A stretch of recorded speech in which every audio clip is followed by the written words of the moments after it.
Sextou com S de saúde. Eu sou Paula Morisco e esse é o Sextas de Saúde.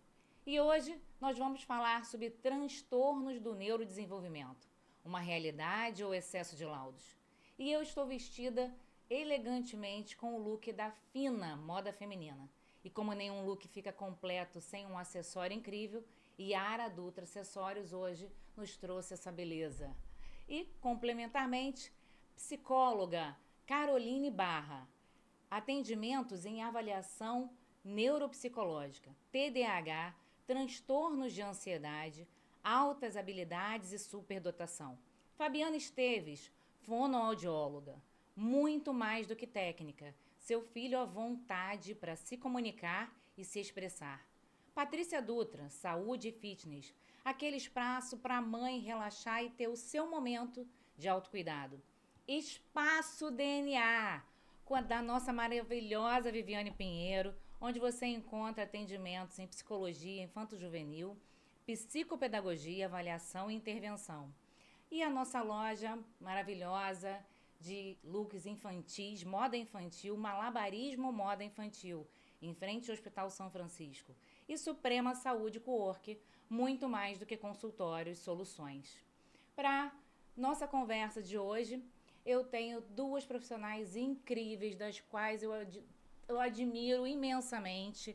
Doutora Gabriela Krenzel, psiquiatra de crianças e adolescentes, presidente do Departamento de Saúde Mental da Sociedade de Pediatria do Rio de Janeiro, membro do Grupo de Trabalho de Saúde Mental da Sociedade Brasileira de Pediatria, mestre em Saúde da Criança pelo Instituto Fernandes Figueira. Seja bem-vinda, doutora. Muitíssimo obrigada.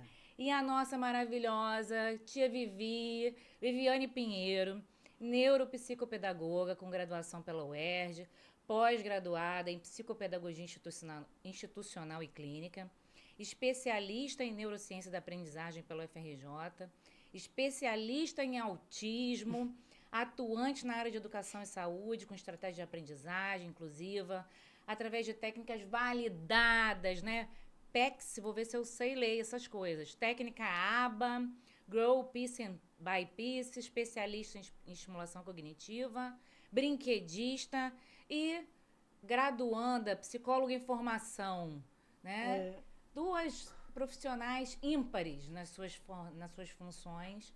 Obrigada por vocês terem aceitado o convite, terem investir, vou falar que é um investimento do tempo de vocês nesse momento aqui, que a gente já começou o nosso bate-papo, vamos dar continuidade aqui. Né? Obrigada.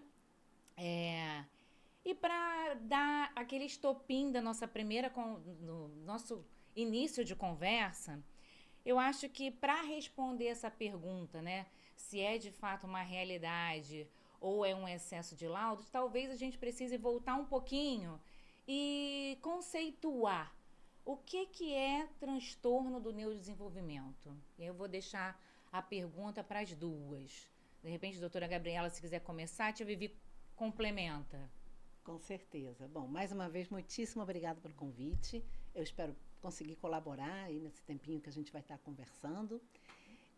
Transtornos do neurodesenvolvimento é o nome que é dado para o conjunto de questões que podem, hoje em dia a gente pode dizer que englobam tudo o que acontece de diferente, mas a partir do início da vida. A gente não vai falar transtorno do neurodesenvolvimento para uma doença degenerativa, por exemplo, como Alzheimer.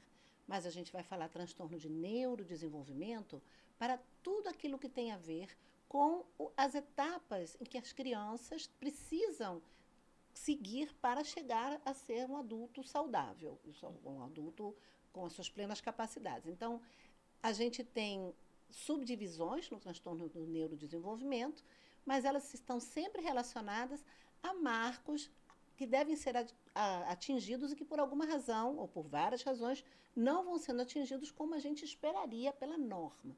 E a gente inclui as deficiências intelectuais, inclui os transtornos chamados transtornos do espectro do autismo, os atrasos, seja de linguagem, de aprendizagem, e basicamente todos aqueles que a gente começa a perceber que demonstram que aquela criança não está como as outras crianças que têm a mesma idade e as mesmas oportunidades de desenvolvimento. Uhum.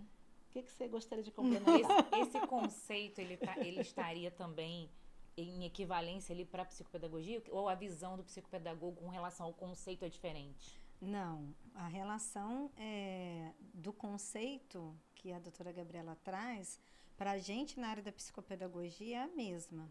A diferença é como nós lidamos, né? Uhum. Ela, como médica, ela vai lidar muito mais com as questões de saúde, né? Eu, como neuropsicopedagoga, vou lidar com esse transtorno do neurodesenvolvimento nessa aprendizagem. Uhum. Porém, ambos se conectam e se completam, né? Show. Qual que é a importância do psiquiatra para as crianças, adolescentes que têm esse diagnóstico? A gente pode chamar de doença?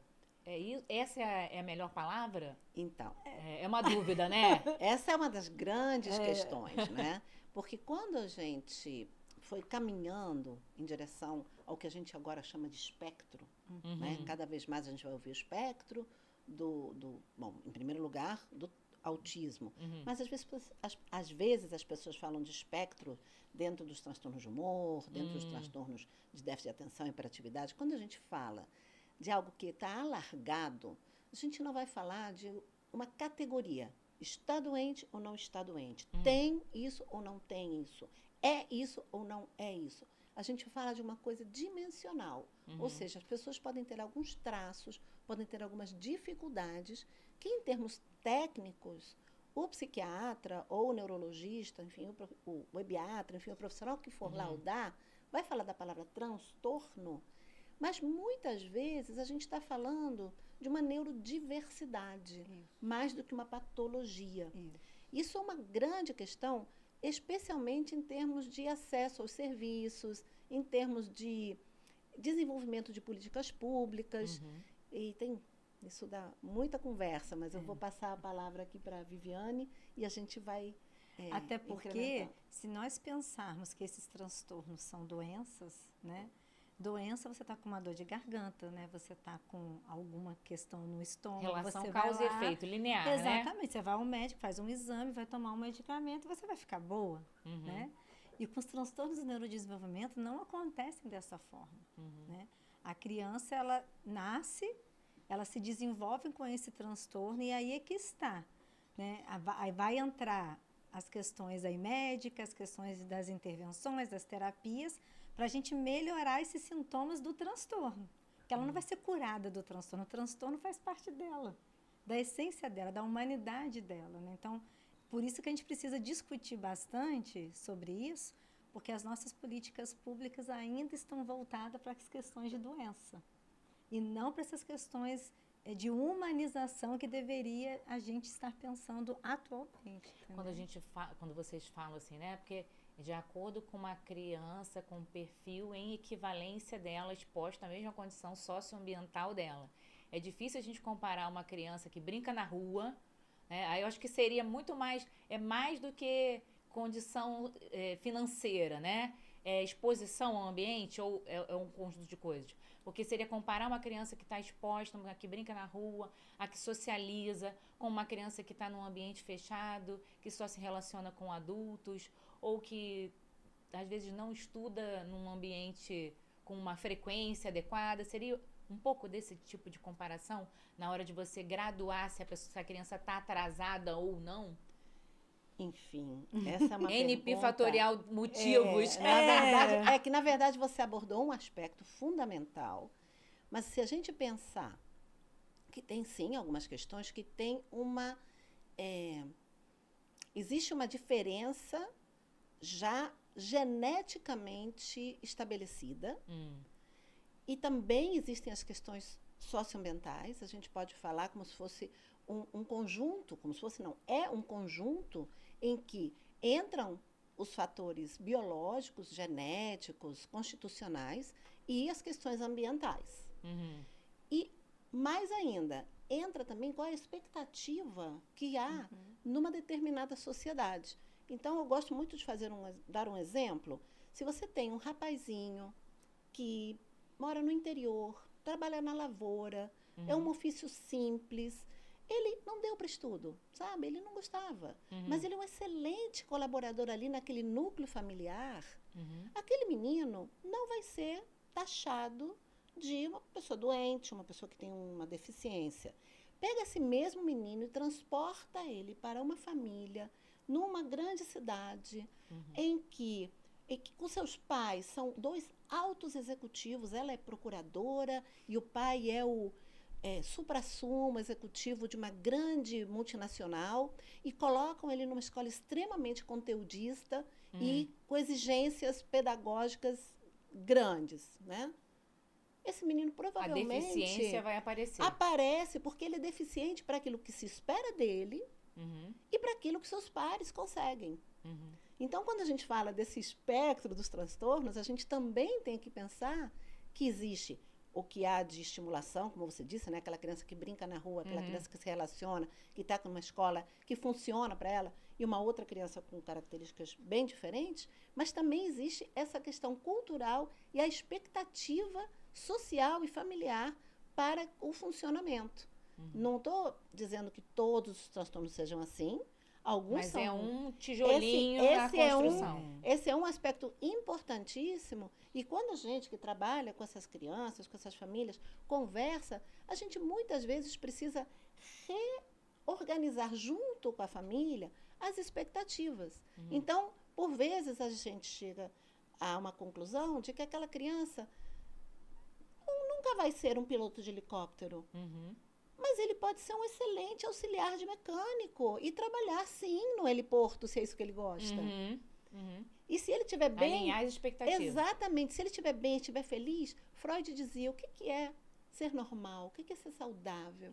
É ser capaz de amar e de trabalhar. Tudo o resto, a gente pode tirar. Ai, já pode chorar? Já pode chorar? Ai, meu Deus. Eu vim muito emocionada para esse. Já perceberam, né? Porque você deu umas gaguejadas aqui mas no nós início. também.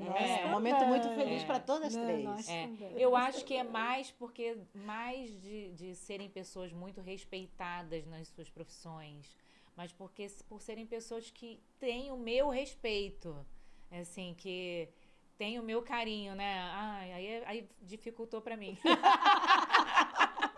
Dificultou para mim.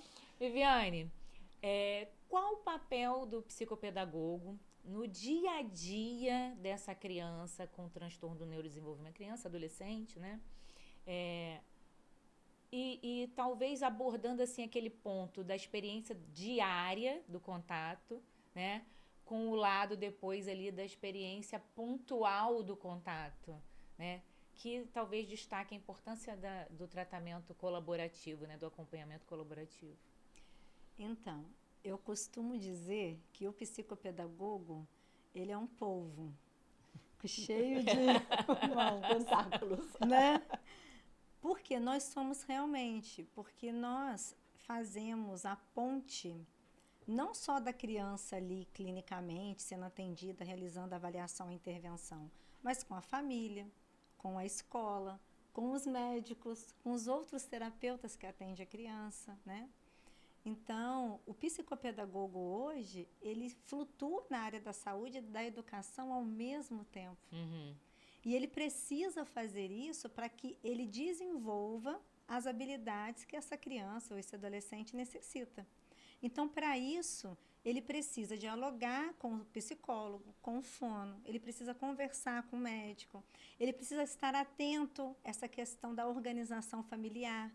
Muitas vezes chamar essa família, como a doutora Gabriela falou, no eixo, trazer uma realidade, pontuar, ou até mesmo para a escola, ou até mesmo, quantas vezes eu já liguei para a doutora Gabriela para a gente conversar dos pacientes, olha, dessa forma está assim, na escola está assim, o que nós vamos fazer para melhorá-lo, né? Para que ele consiga se desenvolver nessas habilidades que ele precisa.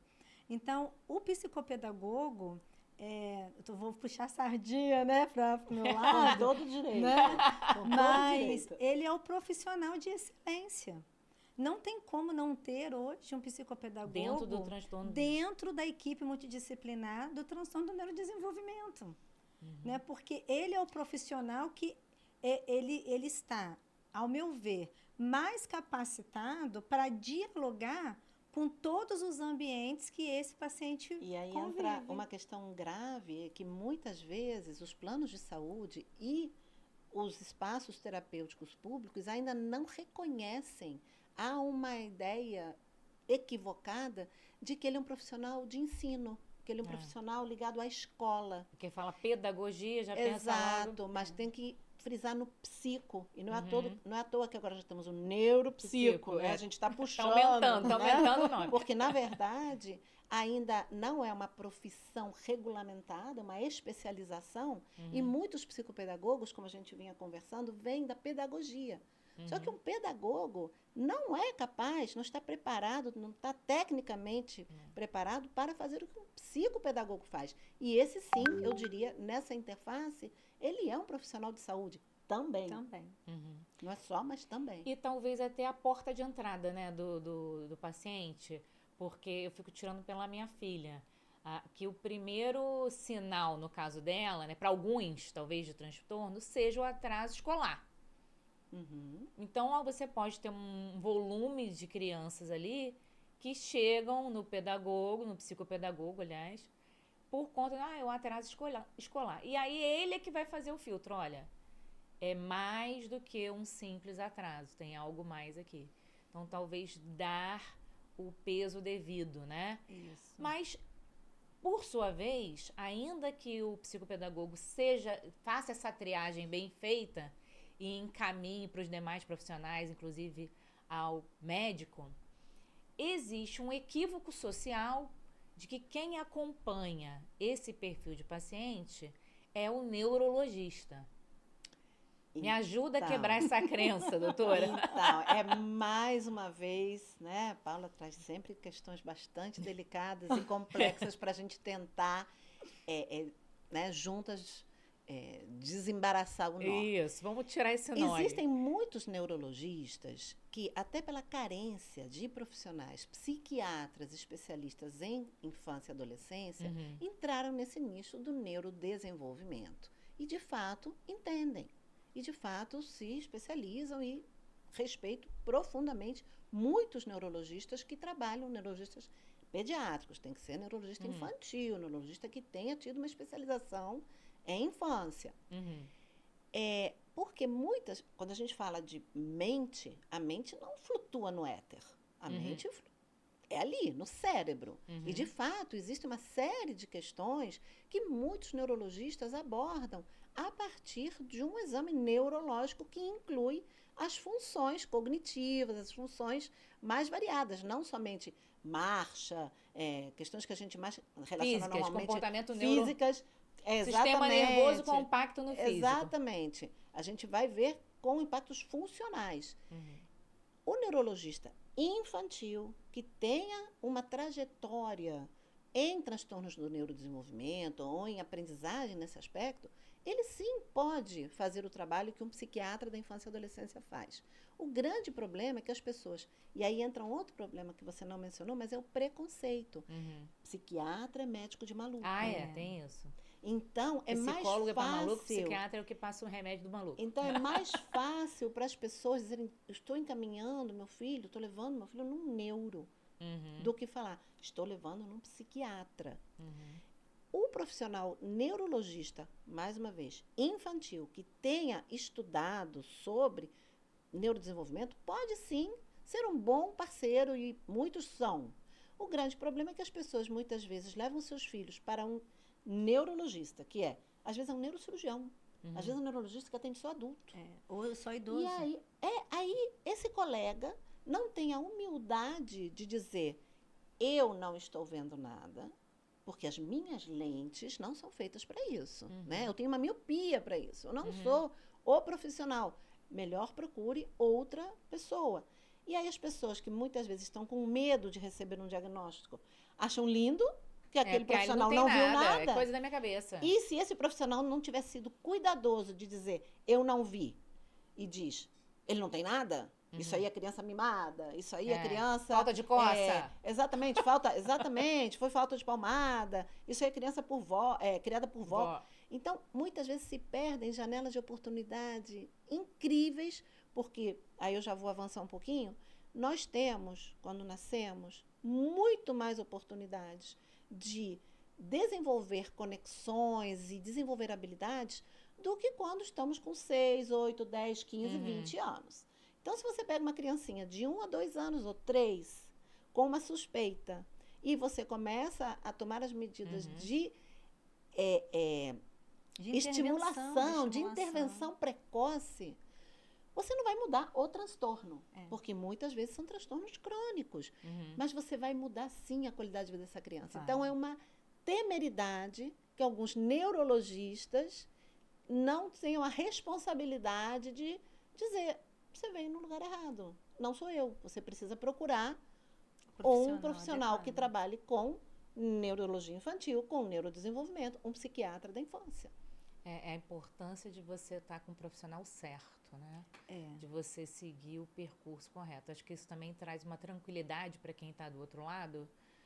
Uma vez um amigo contou num congresso que a gente fez lá na faculdade, que eu dava aula, que ter um filho atípico, agora com essa nova nomenclatura, era a mesma coisa que comprar uma viagem para Amsterdã e acabar parando em Paris. Você criou uma expectativa de chegar a Amsterdã, ou, sei lá, a Florianópolis, e chegou em São Paulo, que seja. Mas você criou uma expectativa de chegar ao ponto A. E, por fim, você chegou no ponto C. Mas não tem jeito. Você vai ter que passar os seus dias ali turísticos, do seu passeio turístico, naquele local que é o ponto C. E você tem duas opções. Sofrer com essa situação ou aproveitar a beleza do entorno, com tranquilidade. Seria muito melhor aproveitar a beleza do entorno com um guia turístico adequado. Né? Com um guia turístico adequado. Quando eu cheguei na Tia Vivi com a Laura, eu já tinha passado por diversos profissionais. E talvez, pela minha experiência lá da área de formação, eu fiz normal, eu fiz magistério, e eu achava ali que a minha filha tinha, Laura disléxica, que ela tinha algum problema diferente de simplesmente um atraso na escola. Estava atrasada em relação aos demais. Porque eu brincava, que foi na alfabetização, que ela jogava as letras para cima, onde caía, caía. Onde caía, caísse. Caísse, ficava ali.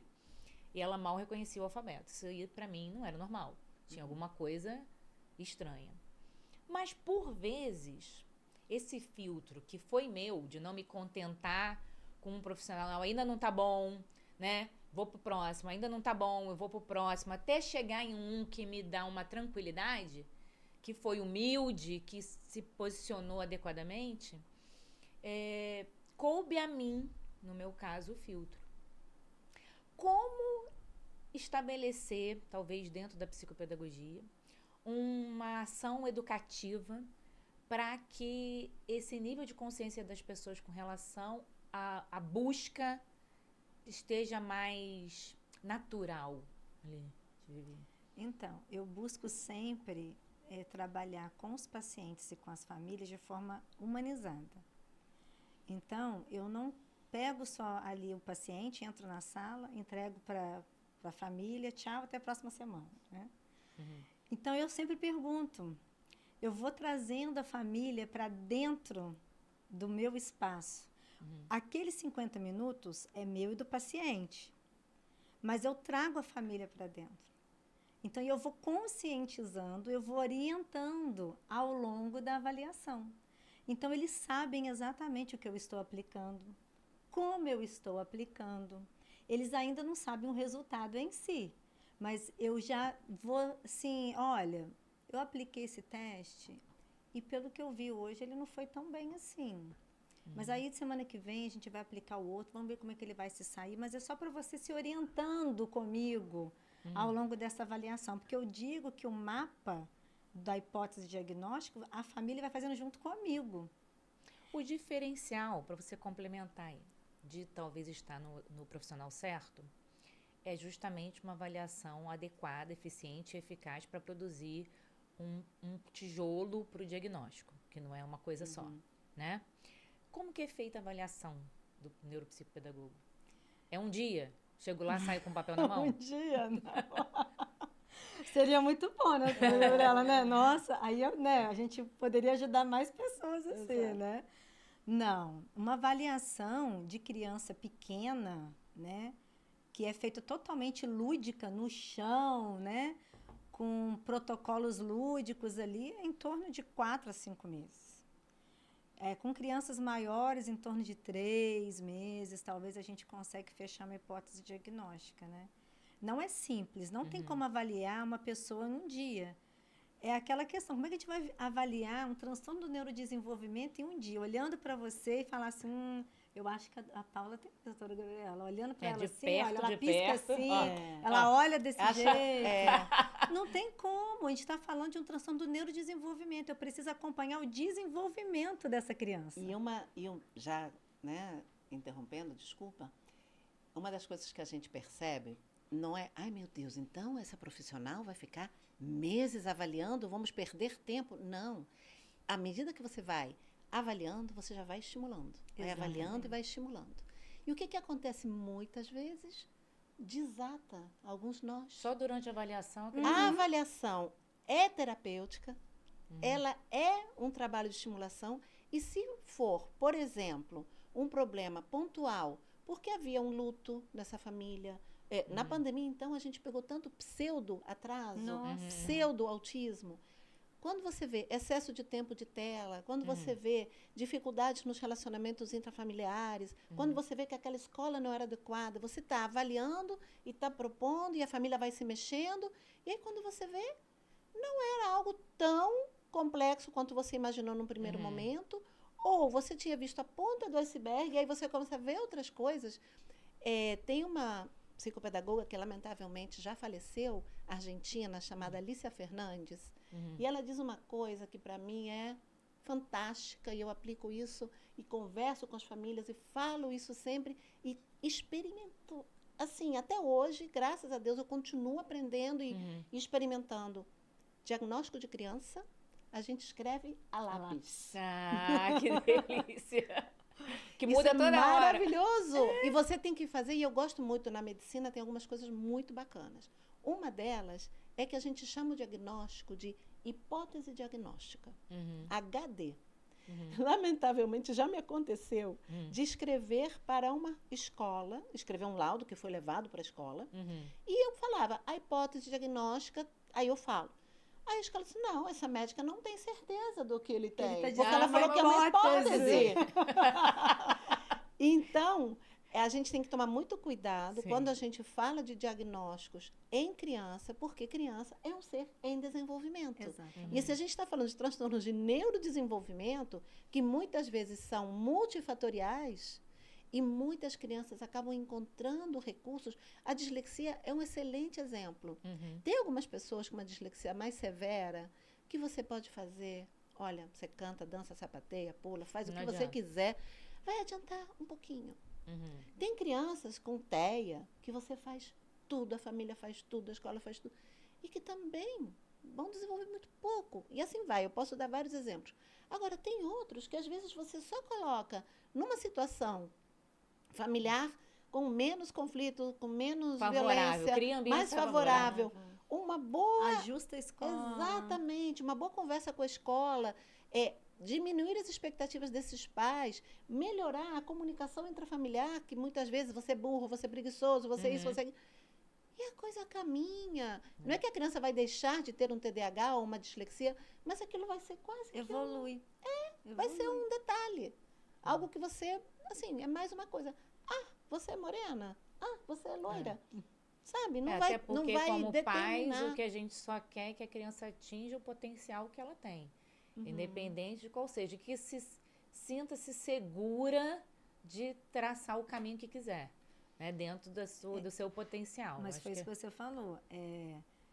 Desenvolver o potencial que ela tem, que ela tem. E não a criança, né? Isso aí. Eu tenho, doutora Gabriela tem, realistas. você tem. Então, assim, a minha expectativa eu não posso pegar essa expectativa e colocar ela naquela criança.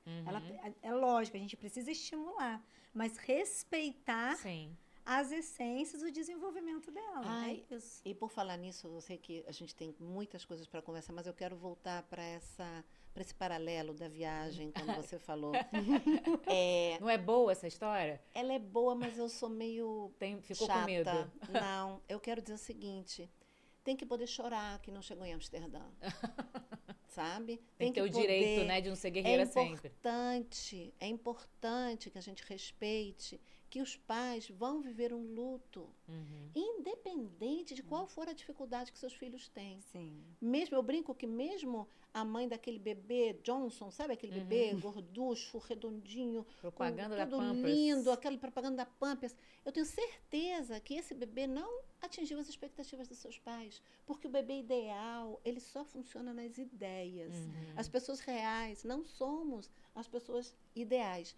E quando uma criança se apresenta com uma dificuldade importante, os pais temem tanto pelo seu futuro, mesmo os melhores pais. Muitas vezes o que eu ouço e as lágrimas que eu ajudo a secar, eu não vou estar aqui para sempre. O mundo é cruel, né? Como é que vai ser? O medo é esse. Então, existe uma grande expectativa, uma dureza, uma tristeza de pensar que seu filho não vai ser tal qual você sonhou e almejou, e muito medo pela criança. Então, a gente tem que entender que a gente precisa também abraçar esses pais e dizer, tá bom, ele não vai ser isso, mas vamos juntos pensar como Paris pode ser bom, porque pode ser bom, né? Então, era só um detalhe que eu acho que é importante. Qual a importância do psicopedagogo para o psiquiatra, daquele profissional que está na ponta para o psiquiatra? Então, devo dizer o seguinte, para mim, essencial, mas você tem que ter olhos para ver. Quando eu falava, né, daquele neurocirurgião das antigas que, enfim, chega e diz assim, essa criança não tem nada, agora tudo é diagnóstico. Então, essa pessoa não tem humildade de dizer, não, eu não vi. Lamentavelmente, tem muitos psiquiatras que ainda não enxergam o valor e a importância do psicopedagogo. Para mim, assim, não tenho nem palavras para dizer. Adoro essa metáfora, essa analogia do polvo, porque, assim, é isso, eu quero ser abraçada por todos os tentáculos dele. Aliás, o polvo é um bicho inteligentíssimo, saiba você. Eu sei. Fantástico. Quem não tiver visto, tem um documentário chamado Professor Polvo. Sim. Incrível, incrível. Muito legal. Tem muita muito gente legal. que depois não come mais polvo. Com pena. Sim. Não, porque fala, meu Deus, é demais, Será muito que são inteligente. as mesmas pessoas que não vão comer o coração de galinha?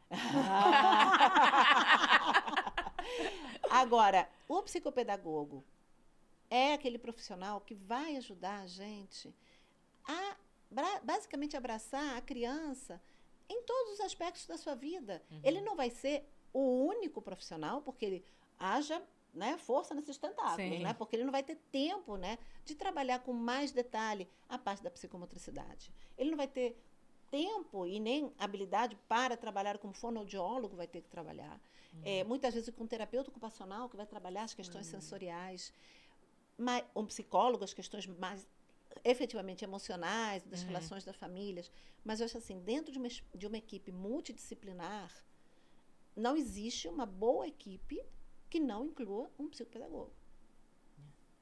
Qual a importância de um psiquiatra? Então, eu não falei? É isso, gente. Entendeu? Eu disse. Vivi, qual a importância de um psiquiatra especializado, de boa qualidade, né? Humanizado. Agora é minha vez. Na vida do psicopedagogo. Nossa, trabalhar com um psiquiatra que nos escuta, e quando eu falo que nos escuta, não é só pelo telefone, não, que abre, né, o olhar. Olha além da luz. Para o nosso relatório, para a nossa avaliação, porque a gente está falando, pontuando, né? Psiquiatra que lê o relatório. Exatamente. Já começando ali. Eu não leio, não, tá? Já começando por isso já tá bom. Pega aquele papel e fala, aham. Né? E tem uns que até concordam com a nossa hipótese diagnóstica, né? Que olha atrás, não, ela colocou isso, então é Então isso. é isso. E né? não vê. Nem Não questiona. vê, nem questiona, Claro, né? quantas vezes, Viviane, eu vou devolver a palavra já para ela, olha, eu não vi. Aí outra assim, não, mas eu vi. O que você viu? Por que você viu? Isso. Em que momento? E muitas vezes a gente vai modificando, tanto ela quanto Sim. eu, vamos modificando porque nós estamos tendo fotografias. Você só faz um filme com vários encontros. Então- Não é somente com o encontro, né?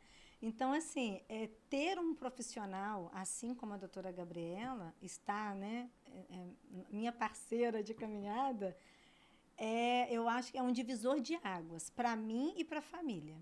Primeiro porque a gente faz o encaminhamento para as famílias e as famílias, eu tenho certeza que elas vão direcionada para um profissional que vai ler, que vai avaliar, que vai conversar e vai fechar ou não naquele momento o diagnóstico, mas com segurança, que é o que a família precisa. Com acolhimento, porque a família está destruída. Eu fiz uma hipótese diagnóstica, mas a família ainda não tem ainda né, o tal laudo O do carimbo com médico. CRM, né? Então, ele está indo com uma expectativa. Então, eu preciso que esse médico tenha um acolhimento por essa família. E muitas vezes outras portas se abrem também a partir do momento que você tem o martelo batido. Sim. Né, sobre a decisão. E também por uma questão também até escolar.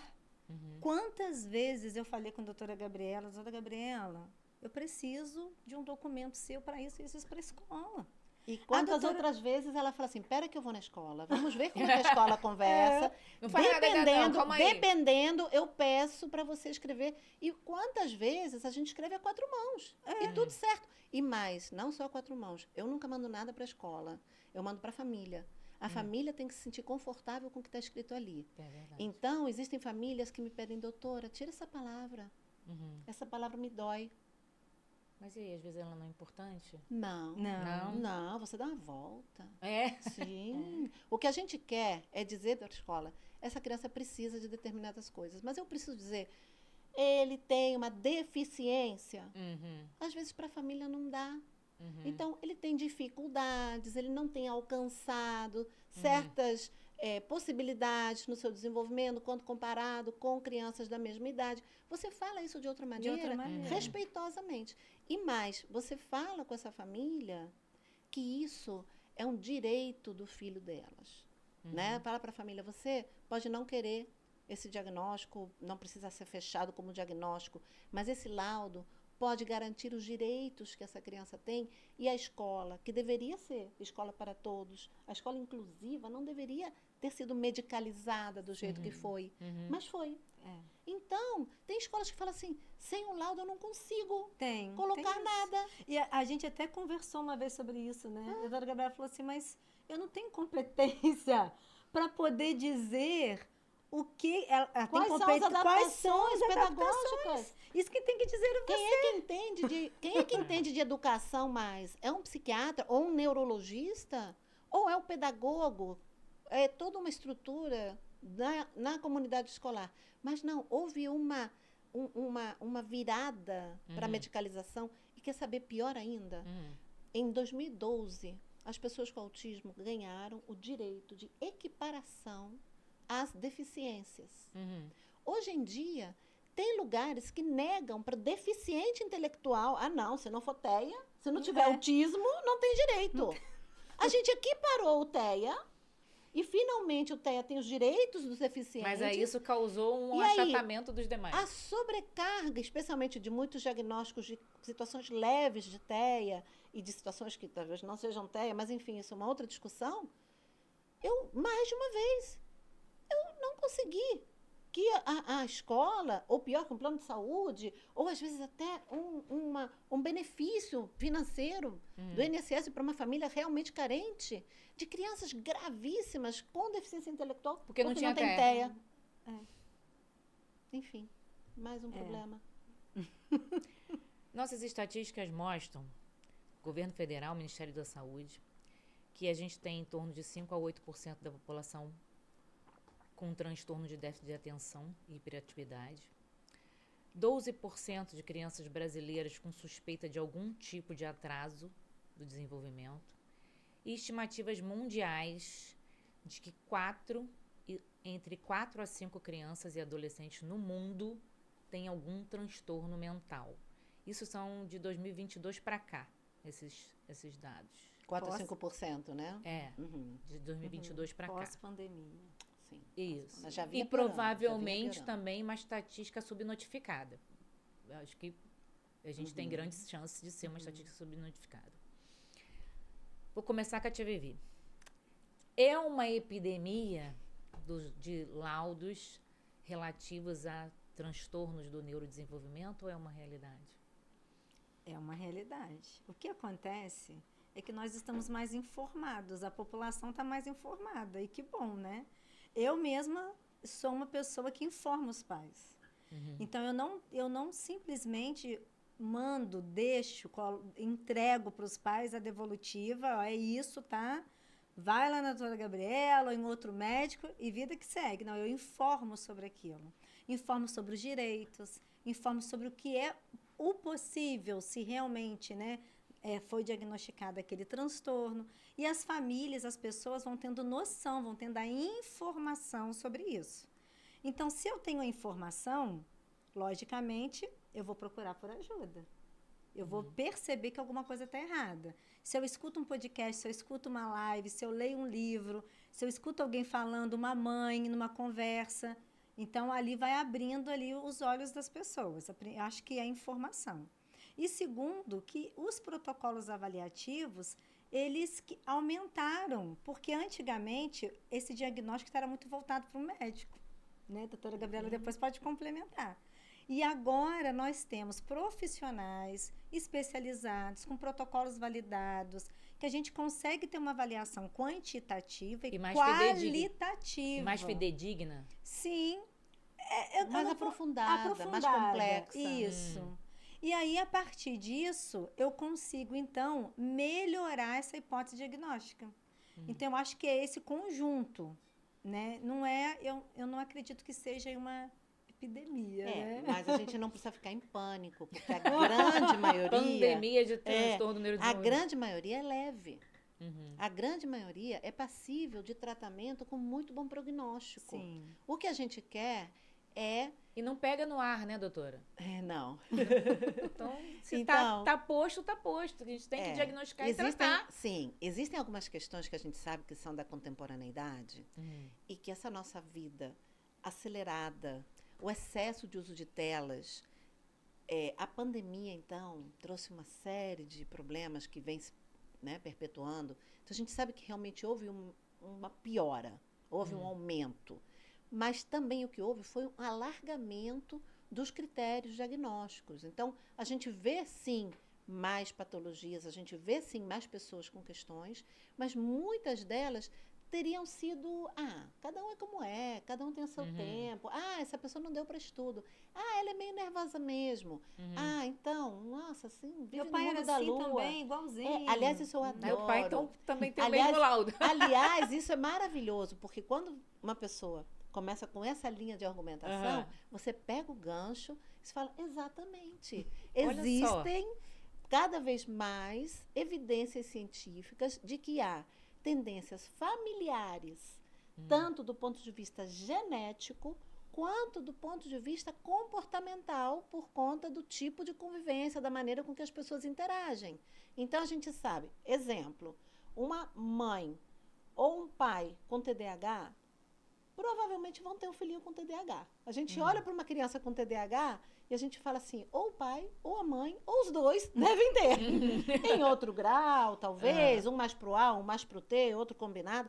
E isso não tem problema. É assim que a coisa é. Porque tem uma... já se sabe, não se sabe exatamente qual é a herança genética, ela é multifatorial, ela é poligênica, é bem complexa, mas já se sabe. E como é que a gente sabe disso? O TDAH é a esquizofrenia, o TEA, né, o autismo. Como é que a gente sabe? Como os estudos científicos mais importantes vão nos dando essa informação? Gêmeos, monozigóticos, falando em português, duas crianças idênticas, aqueles gêmeos idênticos, né, que só foi o mesmo gameta masculino e o gameta feminino que se juntaram e se transformam em gêmeos ou trigêmeos. Que por alguma razão sejam separados. E um seja educado numa família, outro noutra. Se um é, outro também é. Então, como que você vai explicar? Como é que você se explica? Então, existe uma coincidência de mais de 80% a 90% de gêmeos monozigóticos com TDAH, com esquizofrenia, com TEA. E deficiência intelectual. Deficiência intelectual acontece muitas vezes por problemas durante a gestação ou no período do parto, que a gente chama de paralisia cerebral.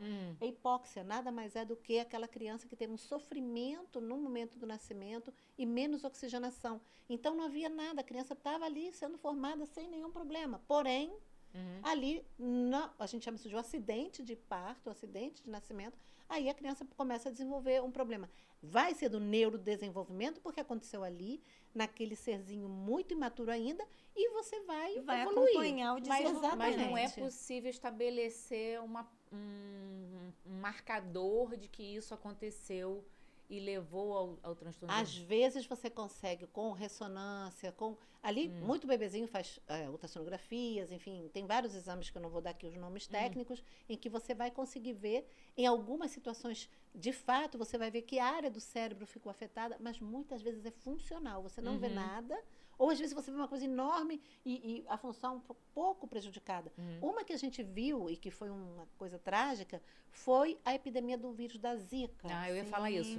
Então, Estava aqui na ponta da língua. As mães que pegaram no início da gestação Zika, muitas delas acabaram gestando crianças com microcefalia, que significa cabeça menorzinha, e a cabeça não é só menorzinha do lado de fora, ela é menor do lado de fora porque o cérebro é pequeno. E no cérebro pequeno, há menos substância, neurologicamente falando, substância, neurônios, e de fato são crianças, né, muitas delas com um retardo, um atraso, uma deficiência, o nome que quiser falar, orgânica. Muitos dos deficientes intelectuais você não vai encontrar nem a causa genética, nem a causa orgânica, mas outros a gente consegue. Um que é muito fácil, síndrome de Down. É uma síndrome genética que você tem 3 do cromossoma 21, por isso que a gente chama de trissomia do 21. O que acontece com essas pessoas? Raríssimas vão ter uma inteligência quase normal. Muitos vão ter um atraso em alguma leve, área. Em alguma e área, né? vários vão ter um atraso importante. E isso é geneticamente determinado. Eu tinha uma impressão, na minha infância e adolescência, de que naquele momento lá, em 1800, vovô pequeno, que a gente ainda tinha escolas de cegos, escolas de... Né, surdo, mudo. Do surdo, né? Que não havia ainda essas... tem, inclusive, esse. Que eu tinha a sensação de que essas crianças não existiam. Sim. Né? Não existiam. Ou que todo mundo, o CID era único. O CID, né? A Classificação Internacional de Doenças era única. Eram todos deficientes mentais. É que naquela época o nome eles usavam de retardo, né? Isso. Retardo mental. Isso. Né? E, não sei, na minha percepção, é muito rico conviver num ambiente de diversidade. Muito. Né? É muito rico conviver nesse ambiente de diversidade. Qual seria uma visão profissional de uma pedagoga, uma especialista em educação, de você oferecer esse tipo de cenário para uma criança típica? Estou dificultando para você. É bom até conversar, é bom até esclarecer para o público, o típico, né? e o atípico. Verdade. O típico, né? Pessoas típicas que estão dentro de um padrão do desenvolvimento. E esse padrão não é meu, não é da doutora Gabriela, né? É um padrão que organiza o desenvolvimento das crianças. Então, a gente vê isso, por exemplo, na carteira de vacinação, por exemplo, né? Então, o pediatra, que ele faz mensalmente? Vai pesando, vai colocando a altura, pega o perímetro cefálico para ver se essa criança está dentro do padrão de desenvolvimento. O que ela já está fazendo. Exatamente. Já está andando, já está rolando. Se ela estiver abaixo do padrão que é estipulado ali, né? Ela tem algum tipo de atraso. Ela pode ter algum tipo de atraso, né? Então, isso são pessoas típicas. Pessoas atípicas... Fugiu da curva. Exatamente, fugiu da curva. Ou para mais ou para menos, né? Porque as altas habilidades também são pessoas atípicas, né? E o cenário que eu tento fazer com os meus pacientes dentro das escolas, né, ou dos outros ambientes sociais que eles convivem, é fazer uma orientação social para aquelas pessoas que estão convivendo com aquele meu paciente.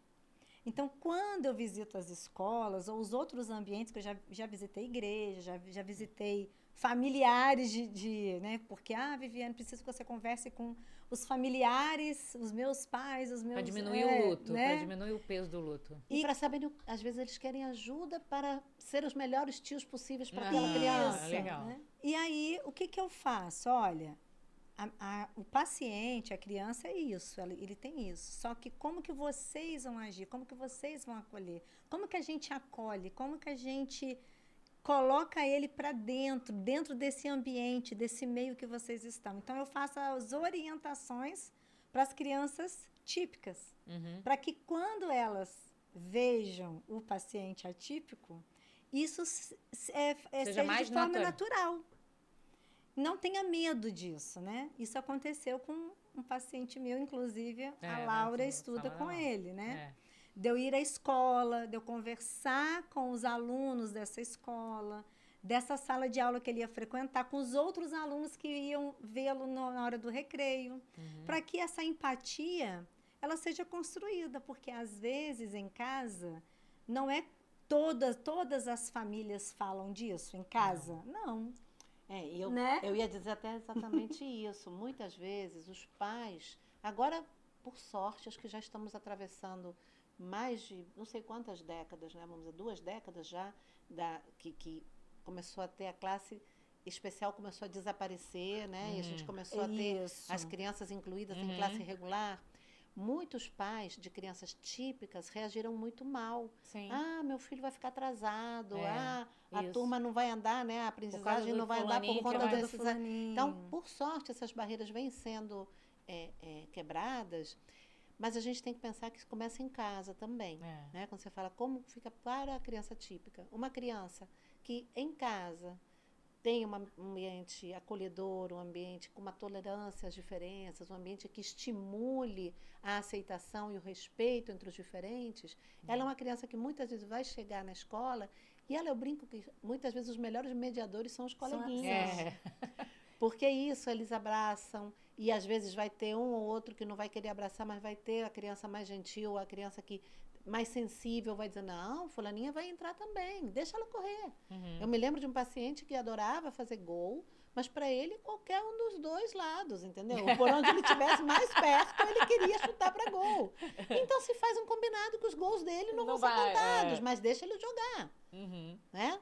Então a gente vê que as crianças que recebem desde o início uma educação inclusiva, né? Uma educação de tolerância, de respeito às diferenças, elas são muito, assim, elas aprendem muitíssimo com seus coleguinhas atípicos.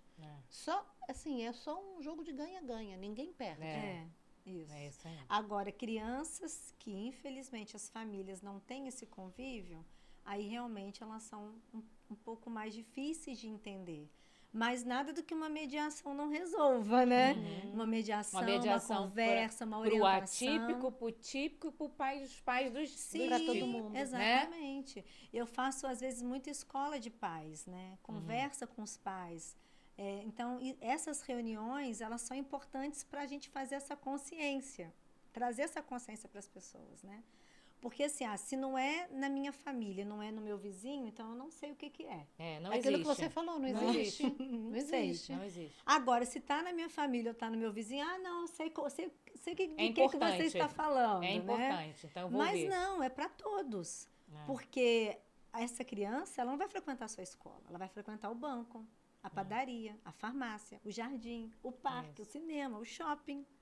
Então, todos nós precisamos, né, ter esse entendimento, esse acolhimento. E uma coisa que acontece muito quando uma família, né, fica sabendo ou percebe, né, que seu filho tem alguma questão e aí às vezes já chegou no laudo, enfim, aí tem aqueles grupos de pais que se apoiam muito, né? Isso é muito importante. Uns aos outros. E mais ainda, quando você diz, realmente eu tenho, daqui a pouco o vizinho conta que também tem, nunca tinha te contado. Daqui a pouco você fica sabendo que na sua família já tinha alguém, mas que também nunca lhe contaram. Então, muitas vezes é uma multiplicação para que as pessoas falem disso sem medo e se apoiem. Sim. Uma coisa que aconteceu, doutora Gabriela, no ano passado, aniversário da Laura, né? Eu não vou falar os nomes, claro, né? Mas a Laura convidou. A Laura já permitiu? Né? A Laura convidou um amiguinho que estuda com ela na sala, um amiguinho atípico, né? Que é nosso paciente também. Né? E a mãe dele me pediu, Vivi, você vai comigo à festa para poder me ajudar? A mãe estava segura. E aí claro, e nós fomos. E como que as crianças em si, elas interagiram com ele, porque acho que o receio dela era, como é que eu vou fazer? Eu vou ter que ficar o tempo todo ao lado dele, né? Mas ali, como eu estava, ela foi deixando assim ele livre. Entrou na piscina, as crianças, nossa, ele se divertiu e ela também. E ela também. Boa. Então, assim, isso é inclusão. Olha, fora da escola, é um outro ambiente. Maravilhoso. Entendeu? Então, isso é inclusão. Né? Eu estava conversando hoje com o pai de uma pacientinha minha. E foi exatamente isso. Chegaram numa festinha bastante apreensivos.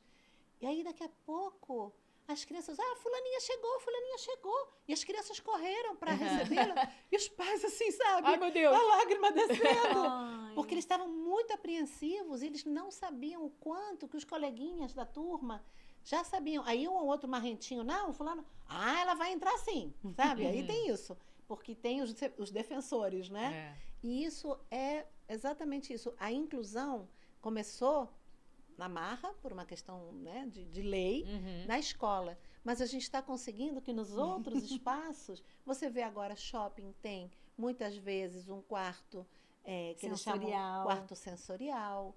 O Rock in Rio. Sim, agora a gente tem vaga especial para TEA. Antes você só tinha, né, deficiente. Gestante, exatamente. Você vê agora que cada vez mais os espaços públicos pertencem também às pessoas atípicas, com os direitos garantidos. Isso está avançando, isso é bom. Eu já falei aqui que eu entrevistei as mães e que eu vou repetir, que eu falo que sobre essa questão da criança acabar sendo mediador, né? Eu falava, Laura, você está lembrando de falar com os amigos? Aí ela, mãe, às vezes eu lembro, às vezes eu esqueço. Aí a tia fala assim, Paula, ela não tem obrigação de fazer isso. Aí eu falei assim, não tem, mas tem. Porque são os valores que você está ensinando à sua filha. Falei, não tem, mas tem. Porque é aquela história que no mundo que a gente vive não basta não ser racista, tem que ser antirracista. Então não basta ser aberto à diversidade dos atípicos. Tem que ser inclusivo, tem que ser. Tem que ter uma postura inclusiva. Porque eu acho que, tudo bem, você pode esquecer, mas coloca um alarme para você lembrar de vez em quando, porque o exemplo arrasta. Isso aí. Entendeu? Então, conforme você dá o primeiro passo, que você vai sem medo, ou você faz as outras pessoas perceberem que é possível fazer. Então, tem que fazer. Não é obrigado, mas é. Não é, mas é. Né? E só para a gente voltar, para a gente fechar nossa pergunta bem fechado, dos laudos, né? Do diagnóstico, da epidemia de diagnóstico. Como vocês mesmos disseram, aumentou a complexidade da avaliação, né? Um alargamento do que está contido nos critérios diagnósticos. E isso fez com que o olhar também fosse ampliado para todo o espectro dos transtornos do neurodesenvolvimento. Porém, é sabido que também existem laudos equivocados sobre o assunto. E talvez isso possa ser um ponto negativo para contribuir para a falta de credibilidade dos laudos que são, de fato, estabelecidos corretamente? Com certeza, com certeza. E, lamentavelmente, o que é que acontece? Na saúde mental, emocional, na saúde, no sentido mais amplo, tudo que tem a ver com transtornos do neurodesenvolvimento, O diagnóstico ele é clínico. O que significa clínico? Ele é observacional. Não existe nenhum exame, nenhum. Gente, Eletroencefalograma. atenção nisso. Não existe. Presta atenção agora. Não, e o pior é, eletroencefalograma com mapa, mapeamento. Você, meu Deus, a gente vai fazer um mapa Contraste, como uma se fosse tomografia com contraste. como se fosse um mapa do tesouro, né? Eletroencefalograma, exames de sangue, ressonâncias magnéticas, tomografias, nada. Não existe nenhum exame que vá levar você a um diagnóstico psiquiátrico do neurodesenvolvimento. Não.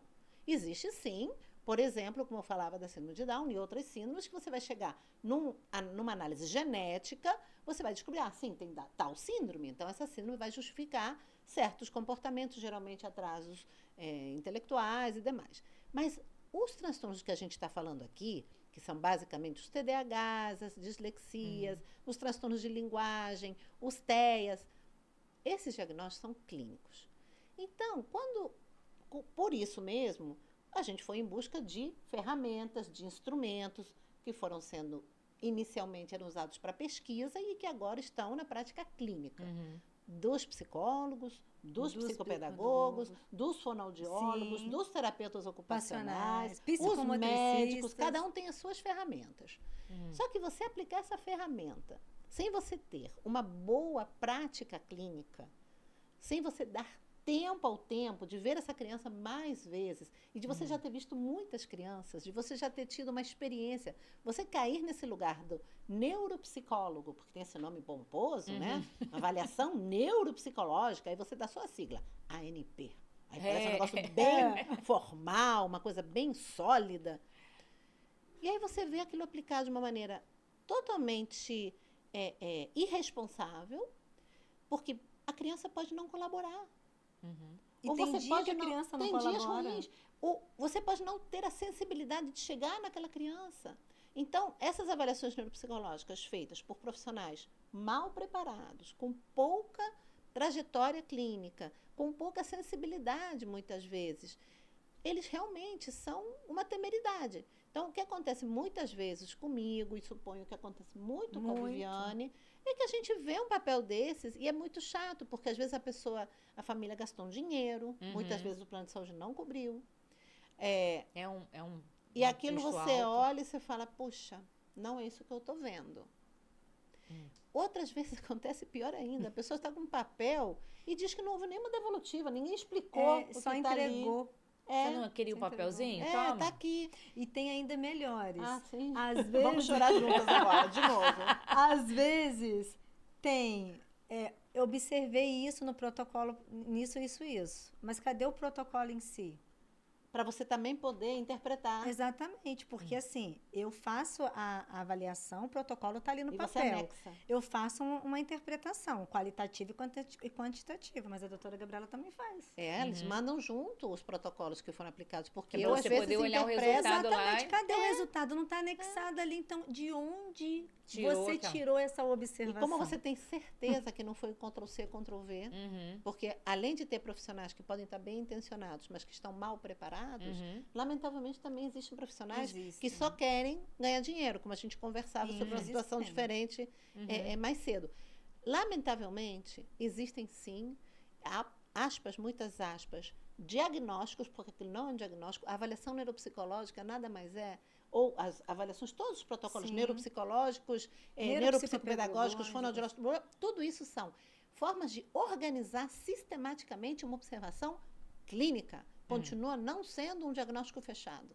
E tem que ter toda uma responsabilidade para fazer, e depois um bom profissional, um neurologista da infância que entenda de neurodesenvolvimento, ou um psiquiatra da infância, para interpretar aqueles resultados todos e laudar ou não a partir dessas observações. Sim. É complicado. Tem um caso muito interessante. Uma paciente tem alguns protocolos de criança que obrigatoriamente você precisa gravar. Pra poder Você não reavaliar pode depois. aplicar e marcando. Você aplica com a criança, porque imagina, gente. De uma maneira criança dinâmica. Você não pode estar parando tá ali, e peraí. escrevendo. Você não Porque tem senão como. você perde alguma Você coisa. perde, com Exatamente. certeza. Depois Então, você tem que rever. Você grava e aí vai avaliando a criança. E nessa gravação, eu vi a criança fazendo estereotipia. E das perguntas Explica do pra protocolo... gente o que é estereotipia. Ah, sim. Estereotipia é um movimento repetitivo. Né? As pessoas conhecem muito o flapping, mas tem também movimentos repetitivos de olhos, de boca, de pernas. Isso. Então, o que for repetitivo é uma estereotipia. E repetitivo sem função. Isso, não tem Diferente isso. de eu ficar aqui assim, Isso. me distraindo que aqui. você, na verdade, está se autorregulando. Isso, mas é uma coisa que vai ficar aqui, assim, alguma coisa... Se eu tivesse aqui, daqui a pouco eu fizesse assim. Entendi. Especialmente, né? ou fechar os punhos. Especialmente quando a pessoa está muito animada, ou, né, muito estimulada. Aí vai dar pulinho. Ou cansada. Isso mesmo. E aí você viu. Aí eu falei assim, eu vi na gravação. E uma outra pessoa que estava avaliando também falou assim, não vejo estereotipia nessa criança. Eu falei, você não vê? Não vejo. Então, peraí que eu vou te mostrar. Fomos na gravação e eu peguei assim, um recorte, né, uns 10 minutos, eu falei assim, olha ali, é tão sutil, porque ela não faz o flapping normal que nós estamos acostumados. Mas é tão sutil que ela pega a mão e joga para trás, que só numa gravação e tendo um olhar diferenciado para você pegar isso. Não tem como você falar, não, eu não vi. Aí ela, nossa, Viviane, pior que é mesmo, olha isso. Olha a sutileza. Então, assim, olha a importância de você ser especialista e saber avaliar. Bem treinado. Porque não é só você pegar o protocolo e comprar e dizer, olha, eu tenho o protocolo tal no meu espaço para avaliar. Tá, mas você sabe aplicar o protocolo? Sabe você tem que fazer o curso do protocolo. Eu já recebi queixas de pacientes assim, ai, naquele dia eu não estava bem. Naquele dia eu chutei tudo, eu só queria me livrar. E isso depois, se o profissional não tiver essa sensibilidade de dizer, vamos parar tudo por aqui, a gente volta outro dia, a gente vai fazer depois de novo, aquilo pode falsear um resultado. Eu também tive situações, lamentavelmente, de um paciente mais velho, um adolescente mais velho, com uma questão de um transtorno mais de personalidade mesmo, que ele queria porque queria que o avaliador chegasse à conclusão de que ele tinha um transtorno dentro do espectro. Ele estudou e ele forjou as respostas. E o profissional caiu como um pato. Meu Deus. E ele se vangloriava disso. Jesus. É isso aí. Por isso que tem que ter um olhar clínico. Um bom profissional percebe o funcionamento. Não é uma coisa que você faz assim, são vários anos e... Entendeu? É muita experiência e, principalmente, muita humildade. Cada vez que você recebe um paciente... Isso é uma coisa que eu gosto muito de fazer, essa coisa do diagnóstico tem que ser escrito a lápis. Eu pratico isso e eu acho que todo profissional tem que praticar. Chega um paciente que eu já atendo há anos. Eu tento, claro que é um exercício difícil, eu tento esquecer. E eu falo assim, estou recebendo a Paula hoje. Deixa eu ver a Paula. Não sei nada da Paula. Depois eu vou ler. Eu não vou ler antes. Porque eu quero te ver com os olhos mais com o olhar viciado, renovados possível.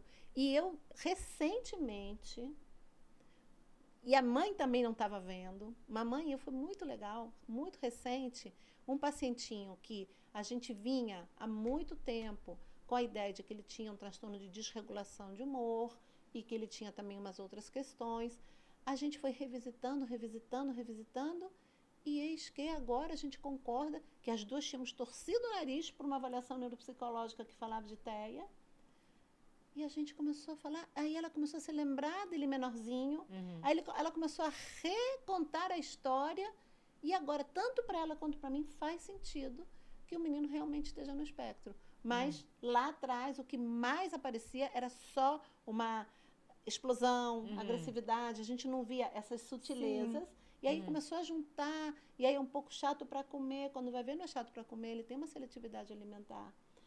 Ele não tem muitos amigos, não é só que ele não tem muitos amigos, ele não sabe manter as amizades. E assim foi que a gente foi reconstruindo um menino que eu já atendo há muitos anos, recentemente, agora já pré-adolescente, ou não sei, acho que é final da infância, talvez.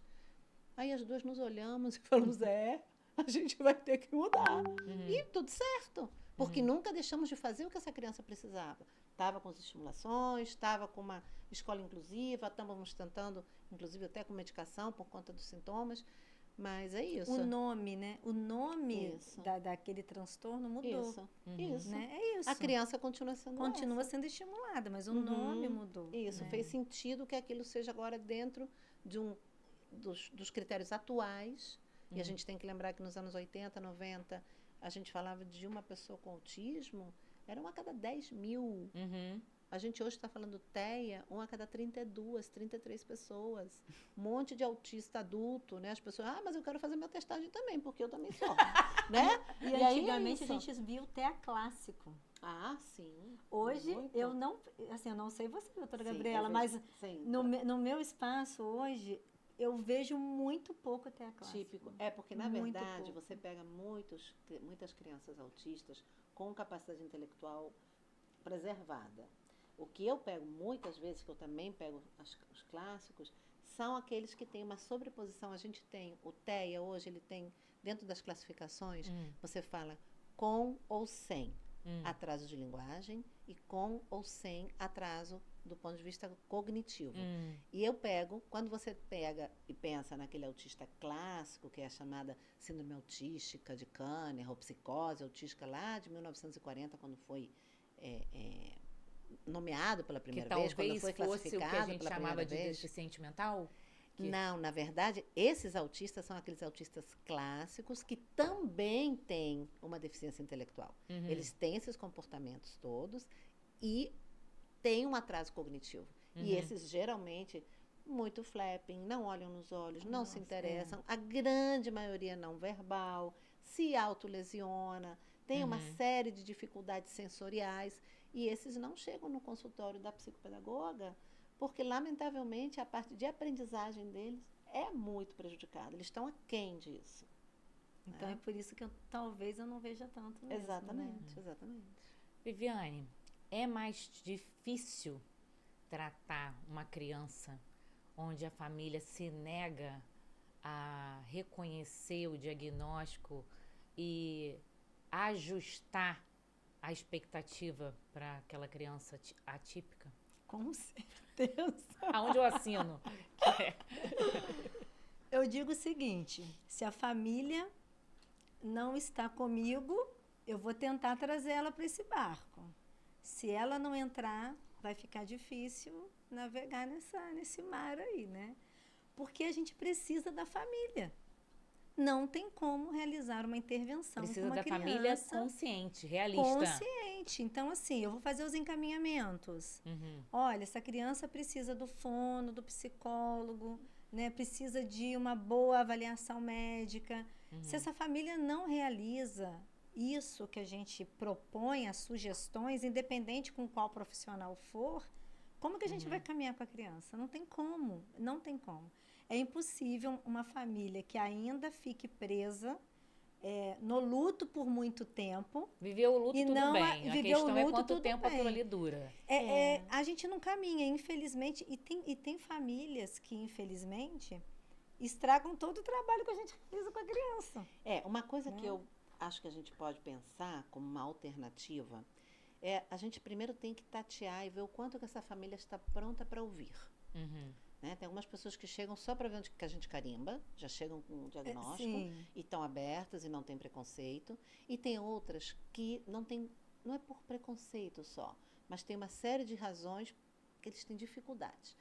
Então, às vezes, a gente não precisa dar um nome, não precisa fechar um diagnóstico, mas a gente diz assim, vamos ver quais são as dificuldades e vamos trabalhar para ajudá-lo a enfrentar essas dificuldades. E a gente trabalhar sem... E aí talvez você dá um tempo para a família... E trabalhar sem diagnóstico, porque o diagnóstico ele só tem uma utilidade, servir como norte da bússola. Mais nada. Claro que se há situações sociais em que a pessoa vai ter que correr atrás de um benefício financeiro, por exemplo, ou de uma redução de carga horária laboral para a família, para a mãe, para o pai, então a gente vai precisar.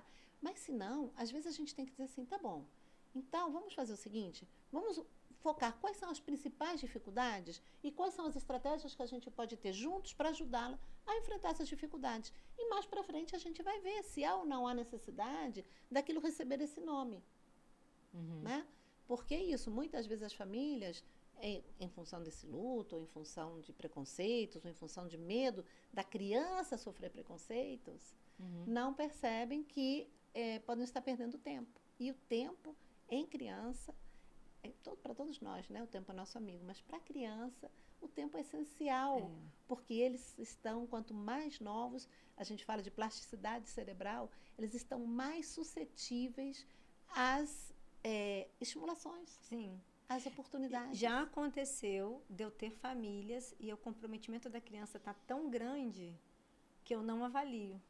Então, assim, olha, vamos para a intervenção precoce. Isso, não precisa dar um nome. Né? Vai para o fono, vai para o TO, organiza primeiro e depois você volta para uma avaliação. Já aconteceu. Porque está tão aquém do psicopedagógico. Sim, tá porque no assim, sensorial, essa criança tá está ali gritando socorro. Então, eu vou ficar perdendo ali, não perdendo, mas avaliando ali aqueles 3, 4 meses ali, sendo que ela poderia estar sendo estimulada com TO, avaliando do ponto de vista psicopedagógico. Sim, ou talvez sim. daquele ponto onde ela está, não é dentro da psicopedagogia que ela mais precisa. São coisas mais primitivas ainda. Isso. E aí eu encaminho, olha, não, vamos para uma fono, vamos para o TO, eu vou fazer a orientação aqui parental e você segue e depois, mais para frente, você volta. E já aconteceu isso que a doutora Gabriela falou, das famílias não aceitarem aquele primeiro momento, a gente faz a intervenção, depois eles aceitam. E tem famílias que pegam a hipótese diagnóstica e nunca mais voltam. Também existe. Vão atrás de alguém que diga que não é nada disso. Mas eu acho também que a partir do momento que a família se sente acolhida, né, por profissionais, que ela encontra a bússola, encontra o guia turístico para passear, encontra conforto para falar verdades, inclusive que está doendo ou que superou a dor, eu acho que a gratidão é inevitável, né? Eu acho que não tem como. Né, Richard? Ajuda a gente aí. Eu acho que a gratidão é inevitável. Vamos ver se tem alguém que tá feliz aqui com vocês. Eu tia Gabriela, eu tive Surpresa. vocês foram muito importantes para a nossa família, Cada emoção demora desde o início das descobertas até agora. Sempre nos ajudando a enfrentar as dificuldades.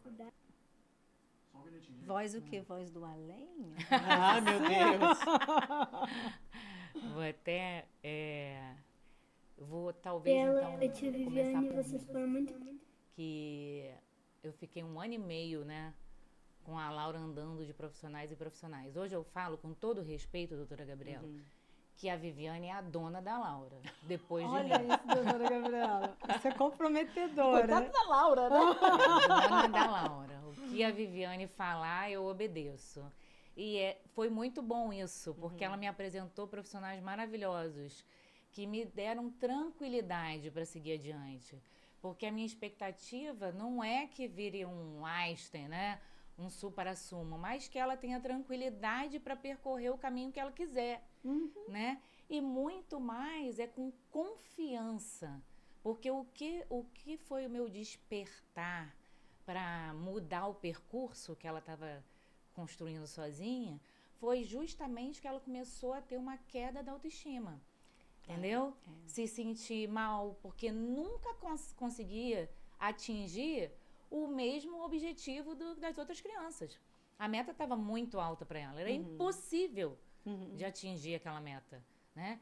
Então, abaixar a altura do sarrafo faz com que a criança ganhe mais confiança, sinta-se tranquila no caminhar, alinha as expectativas e traz conforto para o pai e para a mãe também. Porque, você vê, eu tinha uma criança ali que era uma criança calma, que era obediente, frequentava as aulas com regularidade, não faltava. Qual era o problema para ela não tirar boas notas? O que estava acontecendo? Né? Tem alguma coisa errada ali. E ela queria. E ela queria. Muito. Ela queria, né? Eu lembro que ela falou que ela queria ler um livro. E É. hoje ela lê vários, né? Linda. Mas era essa ânsia dela, né? Exatamente. Então, você poder encontrar...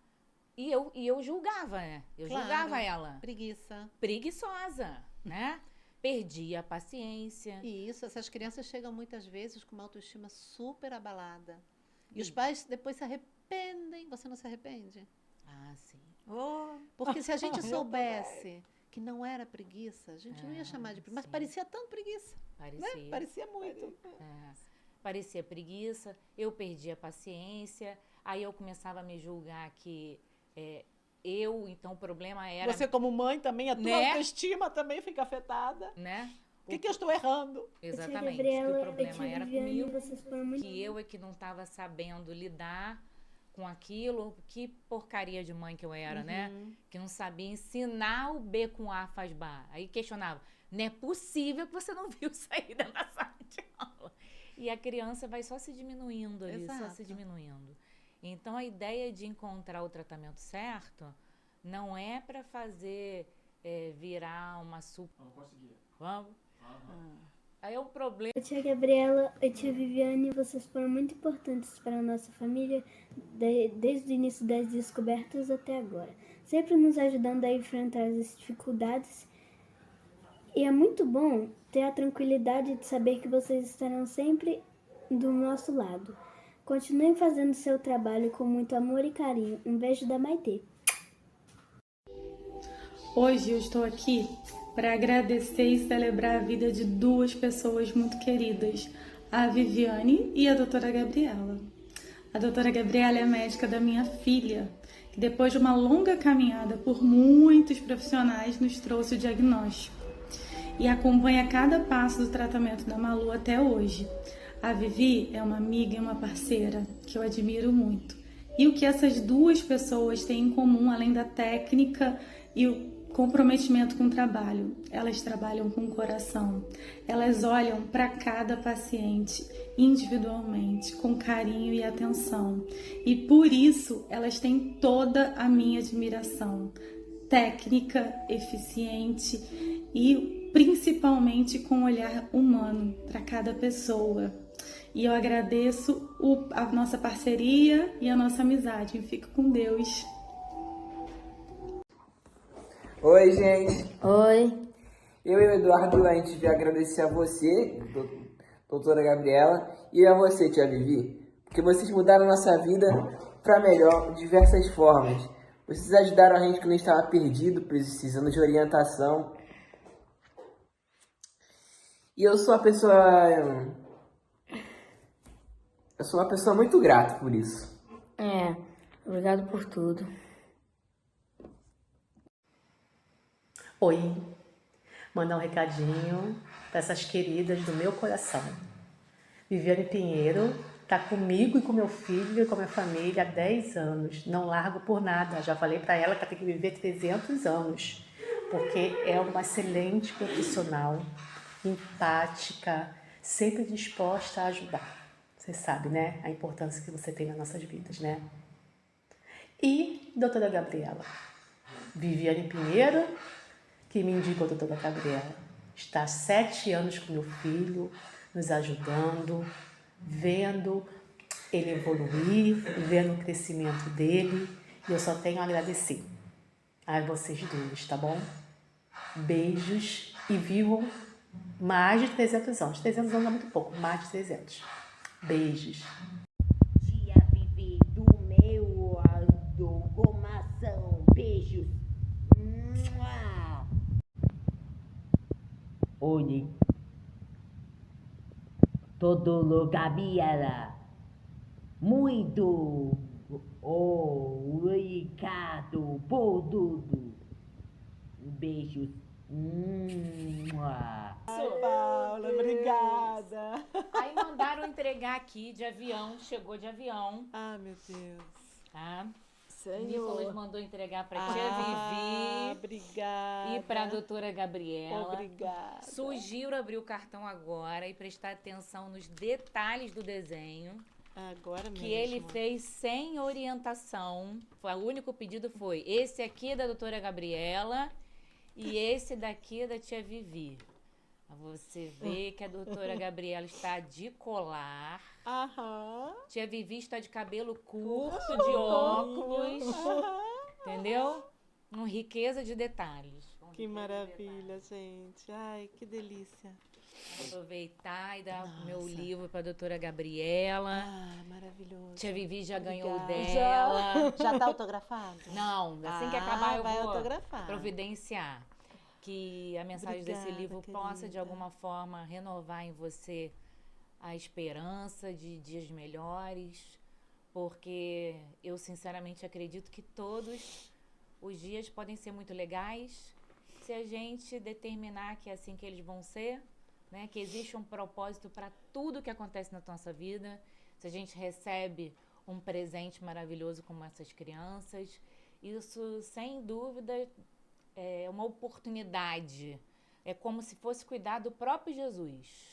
Então, o que a gente tem que fazer com esmero. Um conselho de vocês para a sociedade que está recebendo essas crianças maravilhosas e esses adultos recém-diagnosticados e que precisam manter a sanidade e os olhos abertos para enxergar a beleza disso tudo. Quem vai começar? Você, depois de botar a gente nessa sinuca... Situação difícil. A gente que trabalha com crianças e adolescentes tem essa sorte, sabe? A gente nunca sabe onde vai chegar.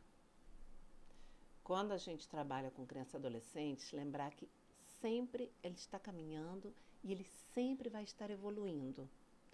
Trazer essa dimensão de que não vai ficar parado. Trazer essa dimensão em nós que trabalhamos com eles, de que a caminhada não é solitária.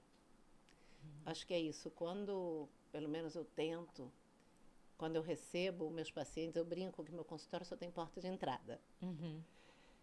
Eu sofro cada vez que um paciente vai embora, seja porque dei alta, eu fico feliz demais, mas eu vou sentir falta. Quando eles já são adultos, vão procurar outros profissionais, eu também fico assim. Mas eu fico mais, né? Tem esse lado da gente, nós somos complexos, né? Então tem esse lado, a gente está aqui chorando e está feliz ao mesmo tempo, né? Então, eu vejo, se a gente consegue falar para essas famílias que o mais importante, como eu disse aqui, o diagnóstico não é um destino, que o diagnóstico é um mapa para a gente conseguir trilhar. Muitas vezes a gente precisa rever esse mapa, mas que eles não vão estar sozinhos nessa caminhada. Conversar sempre com o coração aberto, dizer, não tenho todas as respostas, mas eu vou tentar fazer as melhores perguntas e a gente vai tentar juntos, encontrando saídas. O que eu vejo é que as pessoas vão se fortalecendo, como a gente viu esses exemplos, e percebendo que dentro da complexidade da vida, essas crianças são crianças incríveis. Elas não são menos. Uma coisa que eu adoro falar, o vermelho não é menos cor que o azul, o ré não é menos música que o dó. Sabe? Quando a gente consegue ajudar esses pais a entenderem que neurodiversidade não é defeito, é uma característica, e que um transtorno, por mais que ele tenha uma série de sintomas, não resume, eu sempre falo, digamos que a criança se chamasse João. Eu falo, o nome dele não é o menino com TEA, o menino com TDAH, o menino... Ele é João. E a gente conseguir trabalhar isso junto com a família, eu acho que, de alguma maneira, a gente vai estar ajudando, né, a que essa criança tenha uma perspectiva, uma projeção ao longo da vida, de uma vida que faça sentido para ela, uma vida que seja interessante para ela. E esses pais possam, de alguma maneira, sentir essa tranquilidade de que, nos desafios, eles têm com quem contar. Deixa eu ver. Conselho para a sociedade. Eu estou acomodando aqui a informação. Gente, olha, olhar eles... Nossa... Passou um filme na minha vida. É isso. Eu quero que a sociedade ela seja mais solidária, mais humana para receber eles. Porque eles merecem estar no meio, né? Eles também têm esse direito, né? E eu acho que a gente não tem que ficar impondo a inclusão, ela tem que acontecer de forma natural, né? Então, o que eu gostaria muito que cada um começasse a olhar, né, um para um lado, para o outro, ser mais empático com essas crianças, com as famílias dessas crianças, né? Que estão, às vezes, isoladas, né? No esconderijo, não tem luzes, né? E tratassem de forma natural, que é isso que tem que acontecer, tratar de forma natural. E que a sociedade busque mais informações, né? E busque também estar com pessoas que os ajudam, que os acolham. Né? Porque eu sei que eu e a doutora Gabriela, a gente faz muita diferença, mas tem outros profissionais que também fazem, né? E a gente também precisa levantar essa bandeira para outros profissionais que fazem também a diferença como Ser nós. multiplicadores. É isso né? aí. É isso. É porque não tem sentido o conhecimento acabar na gente, né? Não. Aí ele perde totalmente o propósito, sim, Não é né? nada. Ele tem que avançar. Isso aí. Obrigada. Obrigada também. Obrigada a você. Foi maravilhoso. Obrigada. Foi maravilhoso. E eu fiquei hoje, nossa, eu estou muito feliz, porque você conseguiu reunir não só uma parceira de trabalho, mas uma amiga, né? Porque antes da gente ser parceira de trabalho, ela foi também. Eu também fui mãe, né? E uma amiga, uma amizade que a gente construiu, né? A gente se vê pouco presencialmente, mas a gente se ama muito, né? Exato. E como aquela, né, do Fernão Cabelo Gaivota, né? Do Ruxa Basso, que ele fala, né? Que longe é um lugar que não existe. Isso aí. Muito obrigada por isso. Obrigada. Gente, tem que acabar, né? Uma hora tem que acabar, muitas emoções. Quero agradecer novamente a Fina Moda Feminina, Yara Dutra Acessórios, psicóloga Caroline Barra, fonoaudióloga Fabiana Esteves, Patrícia Dutra, Saúde Fitness, Espaço DNA, Malabarismo Moda Infantil, Suprema Saúde Coworker. Muito obrigada, foi um prazer ter vocês aqui. Compartilha já esse vídeo com alguém que está precisando ouvir essa fala. Já curte, ativa o sininho para não perder nenhum episódio, tá bom? Beijo!